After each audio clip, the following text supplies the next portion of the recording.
This is a tremendous story.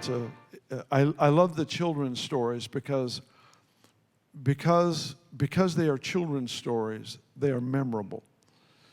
Through the years, pastors and Sunday school teachers and the like have found the stories that are easiest to relate to, easiest to remember, and articulate them to children. How many of you heard this story, Shadrach, Meshach, when you were growing up? Even in business, you hear stories of Daniel in the lion's den. You'll hear analogies. You'll hear David and Goliath, and it'll be used in business of the small company facing the big company. And they use these biblical stories because they're so easy to remember, and quite honestly, they're so profound in their impact. But this story has one element to it that is an absolute treasure to me because it clarifies, at least for me, it clarifies for me this journey that is nonstop, unrelenting, non-negotiable into the absolute demonstration of God's love and power in every situation. There's this one phrase, actually it's a sentence. Shadrach, Meshach, and Abednego say to their king, God will deliver us, period. But even if he doesn't, we're not going to bow before your gods. Let me tell you, I've got one point to the message tonight. There's one thing more important than the miracle. That's your faithfulness in the midst of mystery.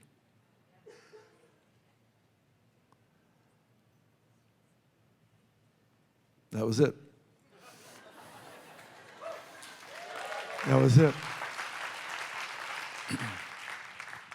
Being faithful is the supreme challenge and gift that God has given us.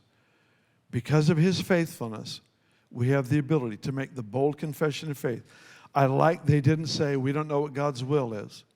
They said, God's going to deliver us. But even if he didn't, I'm not bowing before your God. I feel like it's wisdom for us not to dilute faith. I'm finding it a little difficult how to express this. Do you get the picture here? God will deliver us. The absolute confession of faith. I believe so much in that because I've seen times where nothing happens until there's that bold confession of faith. Chris has shared some great stories with us. I've seen them in my own life and praying for the sick and stuff. It hasn't been until there was a confession of faith or a bold proclamation, something in the middle of impossible odds, and yet I or somebody else in the situation made a bold proclamation, and then it changed. It shifts. I remember when Paul was in the hospital several years ago, there was just this bold proclamation made in the hospital while he was in the hospital bed. I remember situations where this young lady that was in the back of the room with this terminal systemic lupus of the brain, and there was this bold declaration after being prayed for a little while, maybe 20 minutes, a bold decree came and everything changed in that moment. There are just times where that confession of faith is vital to the release of the miracle. But somehow, I have to know how to maintain my absolute non-negotiable position of pursuing the miracle in every situation, but also being able to say, my faithfulness is not dependent on that happening. That's it. My faithfulness does not depend on that.